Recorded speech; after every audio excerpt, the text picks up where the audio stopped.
habiter corporellement toute la plénitude. La Bible dit toute la plénitude de la divinité. Était dans cette personne-là qui disait, veux-tu retrouver la santé? Tout simplement. En lui habitait corporellement toute la plénitude de la divinité. Quand il s'est promené, quand il a rencontré cet homme-là, il avait toute la plénitude de la divinité. Et il aborde simplement. L'homme dit, Seigneur, j'ai des personnes pour me les jeter dans l'eau. Jésus lui répondit, cette fois-là, il n'a pas utilisé une formule d'introduction. Là maintenant, il utilise qui il est. Il dit, lève-toi, prends ton lit et marche. Voilà le Christ dont je veux parler aujourd'hui. Qui est capable de conjuguer la simplicité et l'efficacité. Quelqu'un dit la simplicité et l'efficacité. Pour que l'Église grandisse, ça ne prend pas forcément de grosses affiches au centre de l'Acadie, là. Tu vois, rond-point Acadie, tu mets une grosse affiche avec la grosse tête du pasteur, avec de musiciens, avec de gros instruments. C'est pas ça qui attire les gens à l'Église.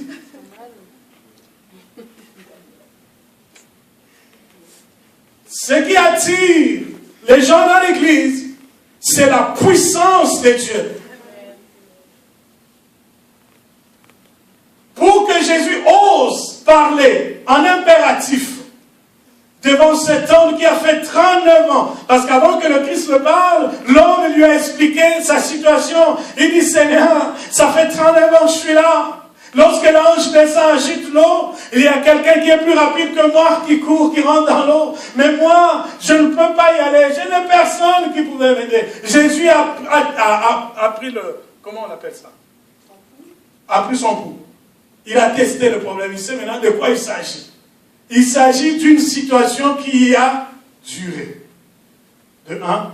Il s'agit d'une situation sans ressources. De deux. J'ai affaire à quelqu'un qui a mis longtemps dans sa situation et il n'a pas de ressources pour s'en sortir.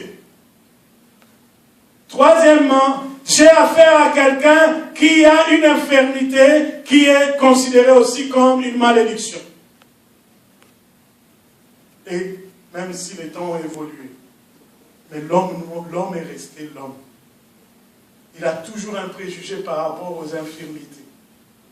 Quand il voit quelqu'un infirme, on tique toujours. Ah, peut-être qu'il a commis des choses pas correctes, il a été frappé. Dans toutes les cultures, une infirmité est toujours perçue comme quelque chose qui a une origine quelque part. Et très souvent, on l'attache à une origine démoniaque, à quelque chose de malveillant. Jésus regarde cet homme, il considère que cet homme a mis longtemps dans cette situation, il considère que cet homme est resté longtemps dans cette situation sans ressources, et qu'il peut souffrir de toutes sortes de préjugés des gens. Si bien que quand Jésus l'a guéri, au lieu que les gens se réjouissent, on vient le voir à côté, on lui pose la question, comment est-ce possible que toi tu aies été guéri le jour de sabbat? Donc, par rapport à la société, cet homme vit l'exclusion. Il vit un jugement injuste. On pense qu'il ne mérite plus rien. Il n'aura plus de seconde chance pour lui. De toute façon, il n'a plus de place. Ce n'est pas une situation qui dure une année, ça fait 39 ans. Et Jésus utilise l'efficacité. Il dit, lève-toi. Parce que cette phrase implique l'autorité de celui qui parle. Il utilise le verbe à l'impératif. Je ne te supplie pas de t'élever. Je ne dis pas comme je l'avais dit avant, veux-tu retrouver ta santé? Je ne suis plus en phase d'introduction à un premier contact. Je cherche un input, comment connecter avec toi. Je suis rendu dans une phase dans ta vie de donner un ordre à quelque chose qui a duré longtemps et il faut que ça s'arrête et que ça s'arrête absolument. Je ne viens pas négocier avec ces esprits qui t'ont maintenu longtemps dans cette situation. Je viens user de mon efficacité, de mon autorité, de ma grandeur pour mettre fin à la situation. Lorsque tu viens dans une église où le Saint-Esprit est en action, des fois tu as l'impression qu'on ne parle que de toi. C'est comme si le pasteur avait pris toute la situation de ta vie, quelqu'un lui en a parlé avant que tu viennes à la réunion, quelqu'un lui a soufflé un mot. Je veux te dire que tu es au bon endroit, parce que lorsque le Saint-Esprit est là, Bethesda, c'est aussi la manifestation de l'efficacité de Dieu. C'est un Dieu efficace. Quand il parle, il pointe le doigt au point qu'il faut. Et quand il veut le régler, il le règle comme il faut.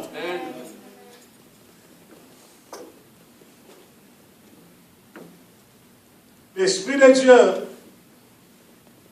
Un jour, j'ai fui le culte. L'église s'était née chez nous à la maison parce que je jouais au soccer. J'avais un match qu'il fallait jouer absolument. Et on allait me payer. Je suis parti. Mais j'arrive là-bas, j'ai une fourrure, on me colle la jambe est tellement enflée. Il faut revenir en taxi, on me ramène en taxi. Dès que je franchis la porte de la parcelle, la servante de Dieu, ma mère, était là. Elle commence à parler. Tu étais parti d'ici, il était telle heure. Tu as pris le taxi à tel endroit de telle couleur. Dans le taxi, vous étiez à tel nombre de personnes. Vous avez pris telle direction, vous êtes arrivé à Kitambo à telle heure. De telle heure à telle heure, quelqu'un t'a pris à bandage jusqu'à tel endroit. De là, vous êtes allé sur le terrain, vous avez joué. Tu as eu un accident de telle manière. Est-ce que tu peux me dire encore, qu'est-ce que Dieu ne voit pas de ta vie? Et là, je dis, waouh, tu m'as déjà eu, je n'ai rien à cacher. Le Dieu d'efficacité, il connaît chaque chose par son nom. Il connaît chaque détail de notre vie. Il sait par où nous sommes passés avant de le rencontrer. Et quand on est dans sa maison aujourd'hui, il sait qui est réellement Jacques. Mais quand il nous donne le luxe de se rapprocher de lui, alors estimons-nous heureux. Parce qu'au-delà de tout ce que nous avons comme problème, il est un Dieu d'amour. Et quand il veut régler un certain nombre de problèmes, il préfère être plus proche. Il se rapproche. Je prie que quelqu'un développe une culture de proximité avec Dieu. Je ne veux plus être un chrétien lointain. Je vois les choses à distance dans l'église. Je viens de manière à... Donc, je viens. Non, je voudrais que tu te rapproches. Que tu te rapproches de Dieu. Que tu t'impliques. En t'impliquant, tu vas découvrir l'efficacité de Dieu. Amen. Tu vas découvrir l'efficacité de Dieu. C'est Dieu efficace qui dit lève-toi. Il est en train de dire ceci. Quand il dit dans Juge, chapitre 4, verset 10, quelqu'un peut lire pour nous le verset, c'est de 10 à 16, mais je voudrais que quelqu'un dise pour nous juste le verset 14. Juge, c'est dans le Nouveau Testament, c'est dans l'Ancien Testament. Juge. Si tu connais Ruth, donc l'histoire de Ruth, c'est dans Juge. Si tu connais le nom de Déborah, donc l'histoire de Déborah, c'est dans Juge. Ça ne peut pas être avant Genèse, ça ne peut pas être après Malachie. Donc, retrouve-toi là-dedans. Est-ce qu'il y a quelqu'un qui est arrivé? Juge, chapitre 4, verset 14. Tu es là? Oui. Juge 4, verset 14.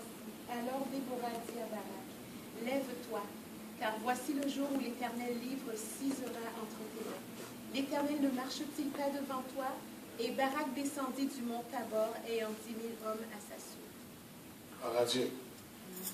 Lorsque Déborah se rapproche de Barak, Barak était dans une situation de trouille, de peur, de crainte incroyable. Il a vu une armée imposante de Sisera. Je veux l'amener vraiment à notre temps. Je veux l'amener à notre temps. Disons que le Canada n'a que 1000 personnes qui peuvent porter des armes. Et il va affronter non seulement un pays, mais une coalition de plusieurs pays qui ont, prenons par pays, plus de 1000 personnes. Et il y a plusieurs pays qui se mettent ensemble sous l'influence des États-Unis, par exemple. Je prends une image. Pour que vous compreniez c'est quoi lève-toi. Et Barak, le responsable ou le chef de l'armée du Canada, il sait que nous allons aller en bataille, mais nous n'avons pas beaucoup d'hommes. En termes de ressources, nous n'en avons pas beaucoup. Le combat est vraiment illégal. Les gens sont plus forts que nous. Et ils ont choisi un terrain stratégique où nous sommes déjà en perte de vitesse. C'est un terrain que nous ne maîtrisons pas bien. C'est dans ces contextes-là que l'Esprit de Dieu va se servir de Déborah pour dire à Barak, lève-toi. Parce qu'aujourd'hui, c'est le jour que Dieu a choisi pour enlever toute la honte que tu as portée longtemps. C'est le jour que Dieu a choisi pour livrer Sisera entre tes mains.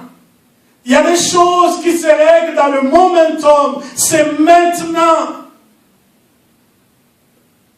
Si tu sais quel est ce Dieu qui se rapproche de toi dans Bethesda, le Dieu de toute grâce, il regarde, ça fait des années que tu te bats, régler ce problème. Aujourd'hui, le Saint-Esprit m'amène te dire, ne perds pas courage, lève-toi, prends la résolution de dire, aujourd'hui, c'est le dernier jour de pleurs dans cette situation pour moi. Quand le Christ dit à cet homme, de 39 ans de vie, au bord de piscine de Bethesda, lève-toi, il est en train de lui dire, le temps sont fixés. C'est maintenant.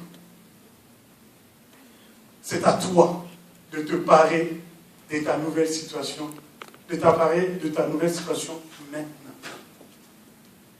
Si tu ne prends pas la résolution d'entrer dans tout ce que Bethesda réserve pour toi, les années vont se ressembler. Les choses vont toujours continuer comme la routine. Ça prend une résolution. Lève-toi, c'est synonyme de dire, je veux m'approprier toute la richesse de la miséricorde de Dieu qui a été rendue disponible pour moi. Cette première richesse, c'est que tu as un Dieu d'efficacité. Pour qu'il agisse dans ta vie, il n'a pas besoin que tu deviennes un homme de toute sainteté. Il agit dans toute son efficacité, malgré tes imperfections. Parce que dans sa miséricorde, il compatit, il trouve que ça fait trop longtemps. Si j'attends que cet homme devienne comme moi, il ne deviendra jamais. Si je n'interviens pas maintenant, l'ennemi prendra l'avantage. Il faudrait que j'agisse maintenant pour que je récupère l'âme que je m'aime moi-même créée. C'est par miséricorde que Dieu agit en notre faveur. Ce n'est pas parce qu'on est extraordinaire. Ce n'est pas parce qu'on est accompli.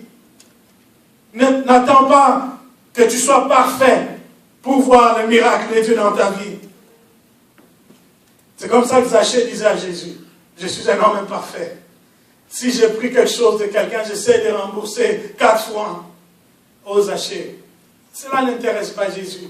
Les efforts que tu fais pour devenir saint, c'est pas ça. C'est pas ça qui intéresse Jésus. Comment tu cherches à t'approprier de la justice de ta façon. C'est pas ça que Jésus recherche. Lorsqu'il s'est rapproché de Jésus, de Zachée, le Christ lui-même avait déjà le plan de mettre une fin à quelque chose. Il a dit à Zachée, tout ce que tu as à faire, c'est de te hâter. Il dit, hâte-toi toi de descendre. Parce que moi, j'ai déjà mon ambulance avec tous mes produits avec moi. J'ai déjà ma clinique avec moi. J'ai tout ce qu'il faut comme ressources. Ce qu'il te faut, c'est juste la promptitude dans l'acquisition de la grâce de Dieu. Je ne veux plus laisser traîner les choses. Hâte-toi de descendre maintenant, parce que le salut doit entrer maintenant dans ta maison. Des fois, on remet plus tard. Ah, je vais le faire après. Je vais me consacrer après. J'ai des choses à régler. Bien aimé, l'Esprit dit aujourd'hui, lève-toi. Ne doute pas de l'efficacité de Dieu. Celui qui te dit, lève-toi, il a toutes les ressources pour régler ce problème. Tout ce qu'il attend, c'est la promptitude. C'est maintenant? Ok, Seigneur, je ne sais pas où tu veux m'amener, je me lance. Quand Abraham a entendu, lève-toi, quitte la maison de ton père, ta patrie. Et lui, nous, on peut avoir des boussoles, on peut avoir du GPS, on peut avoir des cartes qui t'indiquent comment tu peux aller. Mais Dieu dit à Abraham, va dans le pays que je t'indique. Il ne lui a même pas dit le pays. Il ne lui a même pas dit le pays. Il a dit tout simplement, lève-toi, quitte la maison de ton père, de ta mère, détache-toi de certaines choses, qu'il n'y ait plus de pont entre toi et ce que tu as été avant que je te rencontre. Prends la résolution de quitter certaines choses et rentre dans cette aventure avec moi. Ça prend la confiance, mes amis. Ça prend de faire confiance à Dieu. Aujourd'hui, je voudrais dire à quelqu'un, fais confiance à Dieu. Des fois, tu hésites. Je disais à une dame qui était une deuxième, une troisième femme d'un monsieur, grand homme au pays au Congo. Je dis, le Seigneur veut-tu sauver aujourd'hui? Et elle appelle tous les nombres d'enfants qu'elle avait. 6 enfants derrière. Elle dit, pasteur, Jésus veut me sauver. Mais si je vis, c'est grâce à cet homme-là. Si je nourris ses enfants, c'est grâce à cet homme-là. L'Esprit dit, mais ce n'est pas ton mari. C'est un mari d'autrui, ce n'est pas ton mari. Pour que tu abandonnes un tel homme, il faut faire confiance à Dieu. Il y a des personnes pour qui le Seigneur voudrait que tu coupes un pont avec ce que tu étais avant.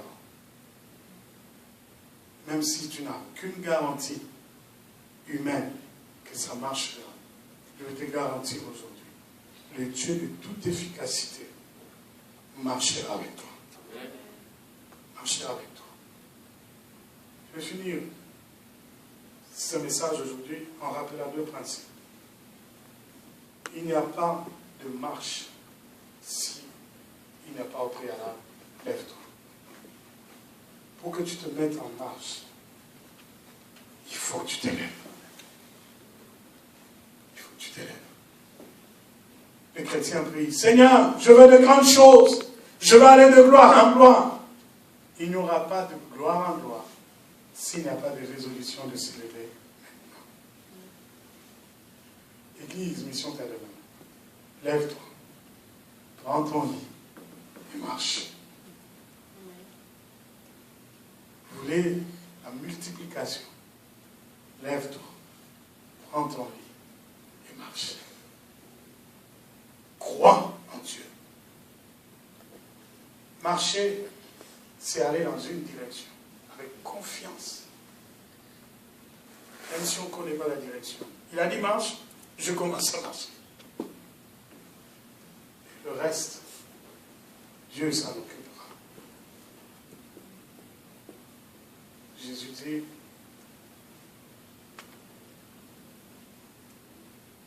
tu as retrouvé la santé, ne pêche plus, de peur qu'il t'arrive quelque chose de pire. Un chrétien qui veut marcher avec Dieu, aller de gloire en gloire, ne doit jamais oublier d'où il vient. Très souvent, on oublie d'où on vient. Il y a certaines choses qui nous ont causé du tort, le péché, certaines relations qui nous ont causé du tort. Tu cries à Dieu, il vient à ton secours, il te sort de là. Tu progresses à un moment donné. Les tentations reviennent. Et souvent on oublie d'où on venait. On va commettre les mêmes erreurs. Après autant d'années, on revient dans les mêmes erreurs. Or, il est dit, et c'est prouvé en physique, que les mêmes causes produisent les mêmes effets. Parce que le Seigneur t'a sorti de là. Ne retourne plus là-dedans. Souviens-toi de fois de comment tu as pleuré avant que Dieu ne vienne à ton secours. Et quand la séduction tâche à entrer dans ton cœur, pose-toi la question, est-ce que j'ai envie de pleurer encore de la même façon une deuxième fois?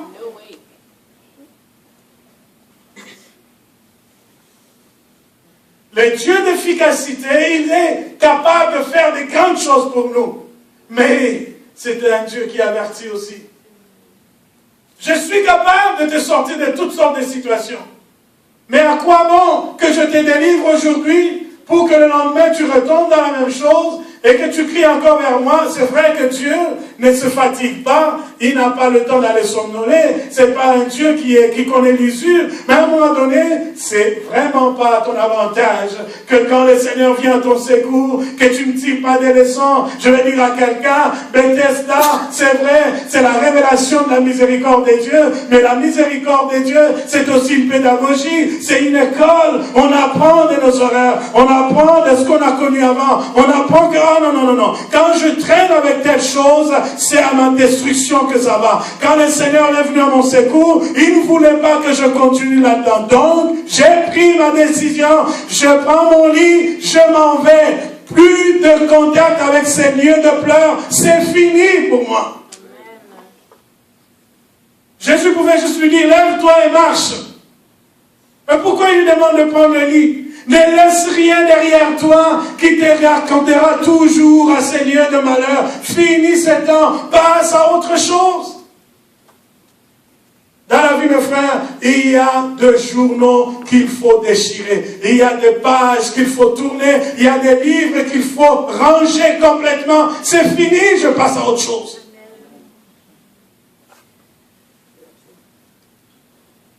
Sinon, nous aurons une équipe d'intercession qui ne prie pas pour les meilleures choses à venir, mais qui continue à prier pour des choses cycliques. On sait déjà que quand l'hiver arrive, tel frère va dire, je suis tombé dans le péché. Quand on ira à l'été, on sait déjà que tel frère vont disparaître. Et quand que Dieu nous aide. Il y a des moments où on marche comme un enfant, mais à un moment donné, on n'arrête plus de parler comme un enfant, on ne marche plus comme un enfant parce qu'on a tiré des leçons. On sait déjà que quand l'hiver arrive, j'ai tombé facilement l'hiver, alors je vais prendre mes précautions. S'il faut que je quitte le Canada l'hiver, je quitte le Canada l'hiver parce que j'ai pris mon lit, je ne veux plus rester à cet endroit. Amen.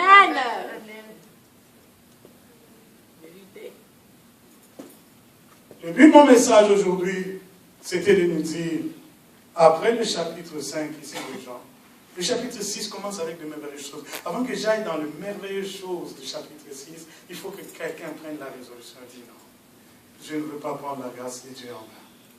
Il m'a secouru de telle manière. Il m'a aidé dans telle situation. Aujourd'hui, j'ai pris mon lit et je m'en vais. Les mauvais chums là, vous ne me verrez plus. Hein? Les mauvaises fréquentations, oubliez ça. Moi, c'est fini. J'ai pris ma résolution. Et le Dieu d'efficacité, il t'accompagnera dans cette résolution. Parce qu'il y aura des tempêtes. Les gens vont te dire, comment c'est arrivé? Qu'est-ce que tu veux nous prouver? Que toi, tu es devenu quoi? Cet homme a dit, c'est Jésus là m'avait dit, prends ton lit et marche. Moi, je ne fais que obéir.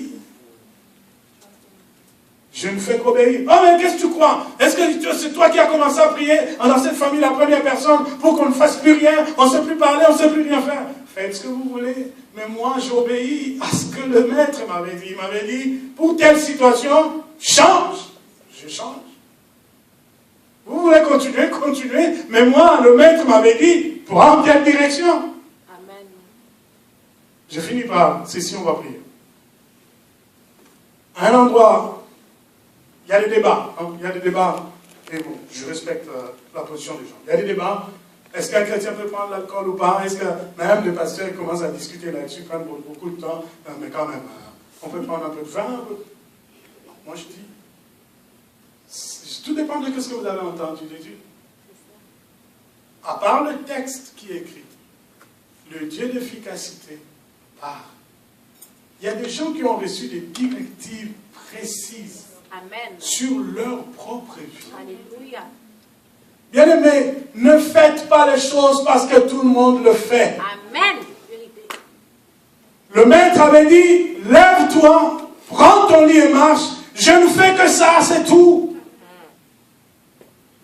C'est dans cela que Dieu sera efficace dans son action dans ma vie. Sinon, je vais rentrer dans des compromissions qui vont détruire ma vie. Quelqu'un veut débattre. Moi, je leur ai dit, écoutez, je ne sais pas comment vous avez entendu Dieu. Mais moi, lorsqu'il m'a appelé, voilà qu'est-ce qu'il m'avait interdit. Une partie de ma vie, j'ai essayé de vivre comme tout le monde. Voilà les dangers que j'ai courus. Et j'ai pris ma résolution de redevenir ce que Dieu voulait que je sois. Ça fait ton affaire, ça va. Ça ne fait pas ton affaire, c'est pas grave. Moi, je veux obéir à Dieu. Que Dieu nous aide. Quelqu'un a retenu quelque chose aujourd'hui. Amen. Le Dieu de l'efficacité, c'est un Dieu de directive, c'est un Dieu de provision. Et quand il agit, il met fin à toute situation, quelle que soit sa longévité. Mais qu'est-ce qu'il attend de nous? C'est une obéissance totale. Est-ce qu'il dit qu'on doit être parfait pour qu'il agisse à notre avantage? Non. Il agit par sa grâce. Mais est-ce que la grâce de Dieu, c'est une faiblesse? Non. La Bible dit que la grâce de Dieu, source du salut, elle s'est déjà manifestée. Et quand elle s'est manifestée, elle nous enseigne à renoncer à toute impiété. La grâce, c'est une puissance. Lorsqu'on saisit Bethesda de Dieu, on prend des résolutions. Parce que dans la grâce, on comprend que le Seigneur agit en ma faveur, non pas à cause de mes œuvres, mais par sa grâce. Mais il m'a averti que le péché détruit la vie d'un homme. Le péché détruit les plans de Dieu dans notre vie. La grâce, c'est une pédagogie. Elle m'enseigne maintenant. Je vais aller puissamment avec Dieu. Il faut que je vive différemment. Si je veux être ordinaire dans la foi, je vivrai comme tout le monde d'une manière ordinaire. Alors j'aurai une foi de slogan. Avec Christ, nous ferons des exploits, mais guérir le simple rhume ici, vous n'arrivez pas. À l'époque, quand on disait croisade d'évangélisation, les boiteux marchaient. Les aveugles le voyaient. Mais aujourd'hui, le simple rhume, grand bruit, croisade d'évangélisation. Les gens viennent avec du rhume et ils ne sont pas guéris. Pourquoi? L'Église est devenue ordinaire. Il n'y a plus de restrictions dans nos vies. On vit comme tout le monde. On parle comme tout le monde. Lève-toi, prends ton image et fais attention. Maintenant que tu as retrouvé la santé que je t'ai donnée par la grâce, préserve-toi. Préserve. On va prier que l'Esprit de Dieu nous aide à préserver tout ce que Dieu nous donne, tout ce que Dieu fait dans notre vie. Qui nous aide à prendre des résolutions. Qui nous aide à prendre des décisions. Qui nous aideront à aller plus loin avec Dieu. On restera humble, mais on verra l'efficacité de Dieu. On restera humble, on produira des choses et des œuvres puissantes de Dieu.